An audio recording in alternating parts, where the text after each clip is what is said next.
quickly before we get into the video, if you guys are short on cash for any of the new GTA Online content, then check out G2A's website in the description. They have super cheap and discounted shark cards.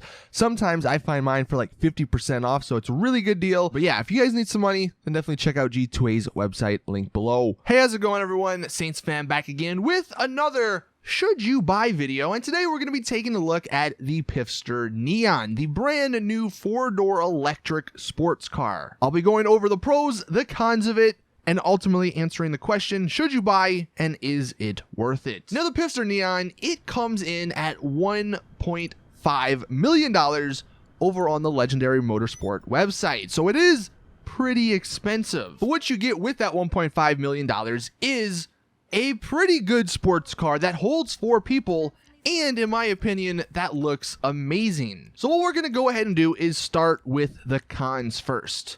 Yes, it is expensive, like I just mentioned, so that may be a negative to some people. Also, as you'll see when we get to the performance, the top speed isn't anything good. I mean, that should be expected. It is an electric vehicle, and every other electric vehicle in the game has that insane acceleration, but the top speed just isn't that good. So just know that the top speed isn't as good as some of the other sports cars in the game. One thing when you get to the customization that may annoy you, because it somewhat annoyed me, the spoilers, they're all freaking huge, man. There's not one that's just a little spoiler that adds the extra traction bonus that doesn't look crazy. So that may be something that annoys you. I mean, the first couple of options, they're not too bad, but they're still really big, and I really would have rather have seen some sort of small spoiler that we get on, you know, some of the other vehicles in the game. Another thing you'll notice with customization, you cannot paint the interior. I believe the interior is the same as some of the other vehicles that was released in the drip feed, and on those you could paint the interior, but for some reason you can't on this one. So that's something, if you like customizing your stuff, that you're going to miss out on. And then one, I guess, that you can consider a negative, the lack of engine sound. Personally, I like the lack of engine sound, but I know some people like that roar of the engine, so if that's something, obviously an electric car is not for you. Now the pros, it has 4 seats. That's amazing. I mean, not too many fast cars in the game have 4 seats. So if you're with your crew, your organization, having 4 seats is a must, and that's just great to transport people around. Also, this thing looks amazing. I mean, I don't know what it's based off of in real life, but in GTA, it may be one of my new favorite, best looking cars in the game. And that also applies to the rims. The stock rims are some of the best stock rims, I think, that Rockstar have put into the game. So all around looks wise, I give it a thumbs up. As for customization, I didn't want to put this in the con, but I don't know if I could really consider it a pro. It's got some decent customization, but it's nothing crazy. Like I said, one huge disappointing thing is that you can't paint the interior, and that definitely does suck. But at least in terms of secondary and in terms of primary paint job, you get some good options. And for the customization, like for bumpers and stuff, you got some good options too. So while it may not be amazing, it may not be Benny's level, it's still pretty decent for what you get. Another thing that may be minor, but I really did like this because I crash a lot in GTA Online. The only things that open are the doors. So when you're crashing a lot, the engine, the hood, isn't going to pop off. The trunk stuff isn't going to pop off. Really, the only thing that'll pop off is the doors. So if you are like me and you crash a lot, your car's still going to look good after all of those crashes. It's not going to look all beat up. And then the main pro, this is an electric vehicle, so you know the acceleration is really good. It also is 4-wheel drive, and that does attribute to that acceleration. So taking a look at some of the performance, you may have seen some clips already, but just testing it against some of the other good sports cars. The first test was against the Pariah, and obviously the Pariah is going to win. The Pariah is almost better than all the supercars, so clearly no sports car is going to come close. But honestly, it doesn't beat it too bad. I mean, off the bat, the acceleration on the Neon just smokes the Pariah, but clearly since the Pariah has that top speed, it's going to get it in the end. Another one we tested it against was the Coil Cyclone, the other electric supercar.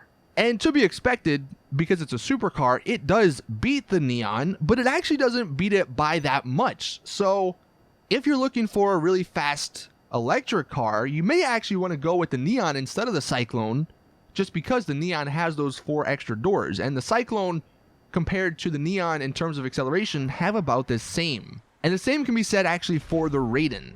Now, what's actually kind of interesting about the Raiden is the other sports car that's electric that is also a 4-door car, and it's actually cheaper. It's $1.3 million, but the Raiden, at least in the airport drag style of testing, it actually did better than the Neon. Now, it didn't beat it by that much, but it still beat it, and I thought that was pretty interesting considering the fact that the Neon does cost a little bit more.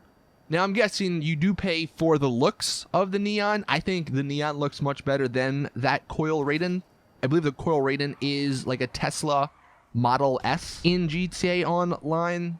But considering both are very similar, I figured I would test these because they're the 2 cars that many people may look between. I guess ultimately it's going to come down to which one you like the looks of. But as you saw in the testing, the Raiden did actually beat the Neon.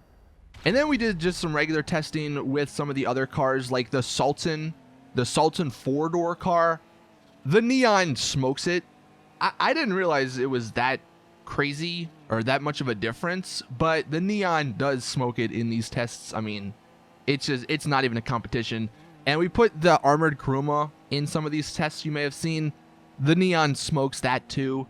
And we even tested it against the Masacro, and I don't know, I don't think I was doing anything wrong, but like, the Neon smokes the Masacro, which is one of the fastest sports cars in the game. So, just in terms of acceleration and stuff, the Neon is definitely up there with some of the best sports cars. Now, for racing, that's a whole other ball game. I mean, still for the sports category, the Pariah is number 1, and like, that's the one you should be racing in. But the Neon, for what it is pretty good. The one big negative, though, is that price tag. So what I would suggest, ultimately answering the question, should you buy, wait a couple of weeks until it goes on a discount. Usually a couple of weeks after they release these cars, they drop them 25% off. And then, I don't know what that comes out to, maybe like 1.2 million or something. That's a much better deal. I mean, for what it is, if you have the money, I think it's a great purchase. I am definitely glad I purchased it. Handling is decent. It's not anything special, but it's also not the worst. All in all, though, it's the best all-around performance for a 4-door car. Like I mentioned, the only other vehicle that comes close to it is the Raiden, at least in terms of a 4-door vehicle. But if I had to pick, I would definitely choose the Neon just because of those looks. It looks so freaking beautiful. And the back looks amazing because it lights up at nighttime, and that just looks beautiful. So to end the video, I will say, yes, buy this vehicle, but if you don't have a lot of money, then wait until it's at a discount and then buy it. I think you should definitely own this vehicle, though. It is, in my opinion, 100% worth it if you play with a lot of people. It's just so much fun to drive. I love the electric cars because of that insane acceleration, and when you're trying to drive around in free roam, get away from cops or getting away from other people, you'll definitely notice that acceleration, and it comes in handy quite often. So that is it with the video. Thank you all for watching. Please drop the video a like if you did enjoy. Subscribe for more awesome GTA content, and as always, I'll see you guys in the next one.